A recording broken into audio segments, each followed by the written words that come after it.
അഭിലാഷ്, ഗ്രീഷ്മ കുറ്റം ചെയ്തു എന്ന് ബോധ്യമായത് മുതൽ കേരള പൊതുസമൂഹത്തിന്റെ വികാരമുണ്ട്. ആ വികാരം തന്നെയാണ് ഇന്ന് കോടതി മുറിയിൽ പ്രോസിക്യൂഷന്റെ ഭാഗത്തു നിന്നുണ്ടായതും. നമ്മൾ നേരത്തെ പറഞ്ഞതുപോലെ ഈ വകുപ്പുകൾ പറഞ്ഞ് അല്ലെങ്കിൽ സെക്ഷനുകൾ പറഞ്ഞുള്ള തർക്കത്തിനപ്പുറത്തേക്ക്, ആ വാദങ്ങൾക്കപ്പുറത്തേക്ക് വൈകാരികമായ ഒരു തലത്തിലേക്ക് ഇന്ന് പ്രോസിക്യൂഷൻ മാറിയിരിക്കുന്നു. ഈ പ്രതിക്ക്, കുറ്റവാളിക്ക് ചെകുത്താന്റെ സ്വഭാവമാണ് എന്നാണ് പബ്ലിക് പ്രോസിക്യൂട്ടർ കോടതി മുറിയിൽ പറഞ്ഞത്. ഒരു തവണ പരാജയപ്പെട്ടപ്പോൾ വീണ്ടും വീണ്ടും കൊലപ്പെടുത്താൻ ശ്രമിച്ചു. പ്രണയമെന്ന ഏറ്റവും മഹത്തരമായ ഒരു വികാരത്തെയാണ് കൊലപ്പെടുത്തിയത്. ഒരു ചെറുപ്പക്കാരൻ കൊല്ലപ്പെട്ടു എന്നതിനപ്പുറത്തേക്ക് സ്നേഹത്തെയാണ് കൊലപ്പെടുത്തിയത്. അങ്ങനെയാണ് ചതിയിൽപ്പെടുത്തിയത്. അങ്ങനെയാണ് ഈ കഷായത്തിൽ വിഷം ചേർത്ത് കൊടുത്തത്. ആ വികാരത്തെയാണ് കൊന്നത് എന്ന കാര്യമാണ് ഇന്നിപ്പോൾ പ്രോസിക്യൂഷൻ കോടതി മുറിയിൽ വ്യക്തമാക്കിയത്.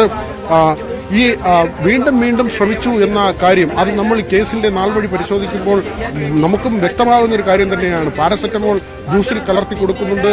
കഷായം ചവർപ്പുള്ളതാണ്. അതുകൊണ്ട് തന്നെ പാരാക്വിറ്റ് എന്ന് പറയുന്ന ഈ കളനാശിനി അത് ചവർപ്പ് അറിയാതിരിക്കാൻ കഷായം പോലൊരു കാര്യം കണ്ടെത്തുകയും അതിൽ ചേർത്ത് കൊടുക്കുകയും ഒരാൾ വിഷം കഴിച്ചാൽ പെട്ടെന്ന് മരിക്കുന്ന ഒരു രീതി. പക്ഷേ ഇത് അങ്ങനെ മരിക്കാത്ത തരത്തിൽ ശരീരഭാഗങ്ങൾ അഴുകി ഇല്ലാതാകി ആ മനുഷ്യന് ജീവൻ നഷ്ടമാകുന്ന തരത്തിലേക്കുള്ളൊരു മരണം, അത്രയും ക്രൂരമായ ഒരു മരണത്തിലേക്കാണ് പ്രതി ഷാരോണിനെ തള്ളിവിട്ടത്, ഈ കുറ്റവാളി തള്ളിവിട്ടത് എന്ന കാര്യമാണ് പ്രോസിക്യൂഷൻ കൃത്യമായി കോടതി മുറിയിൽ പറയുന്നത്.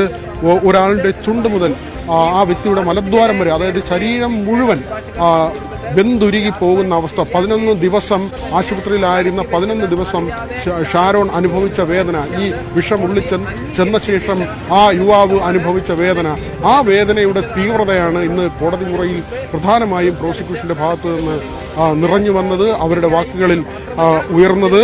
ഇപ്പോൾ പ്രതിഭാഗം രണ്ടാമത് വാദം തുടങ്ങിയിട്ടുണ്ട്. ആദ്യം തന്നെ പറഞ്ഞത് പ്രതിക്ക് 23 വയസ്സാണ്, ഗ്രീഷ്മയ്ക്ക് 23 വയസ്സാണ്, പഠനം തുടരേണ്ടതുണ്ട്, ഏക മകളാണ്, മറ്റ് കുറ്റകൃത്യങ്ങളിലൊന്നും തന്നെ ഇതുവരെ ഏർപ്പെട്ടിട്ടില്ല.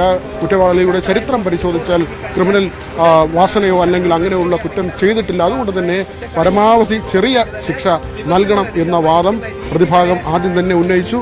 അതിന്റെ തുടർച്ചയായി ഇപ്പോൾ വീണ്ടും അവരുടെ ഭാഗം ഉന്നയിക്കുന്നുണ്ട്. അഭിലാഷ്, യെസ്, ഈ നിലയിലുള്ള വാദം ആണ് മുന്നോട്ട് കൊണ്ടുപോകുന്നത്. പ്രോസിക്യൂഷൻ പരമാവധി ശിക്ഷ നൽകണം എന്ന നിലപാടിൽ ഉറച്ചു നിൽക്കുന്നു. അതേസമയം പ്രതിയുടെ പ്രായം തന്നെയാണ് ഏറ്റവും പ്രധാനമായും ഉയർത്തി കാണിക്കുന്നത്.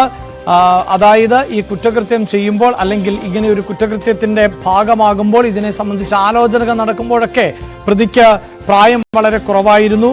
ഇപ്പോൾ പ്രതിയുടെ പ്രായം 24 ഈ ഷാരോൺ മരണപ്പെടുമ്പോൾ 22 വയസ്സ് മാത്രമാണ് പ്രായം എന്നതുകൊണ്ട് തന്നെ കഴിയുന്നത്ര ശിക്ഷ കുറച്ചു നൽകണം എന്ന വാദം ആണ് ഉന്നയിക്കുന്നത്. മാത്രവുമല്ല, പ്രതിക്ക് ക്രിമിനൽ പശ്ചാത്തലം ഇല്ല, നേരത്തെ ഇത്തരം കുറ്റകൃത്യങ്ങളുടെ ഭാഗമായിട്ടുള്ള ചരിത്രം ഇല്ല.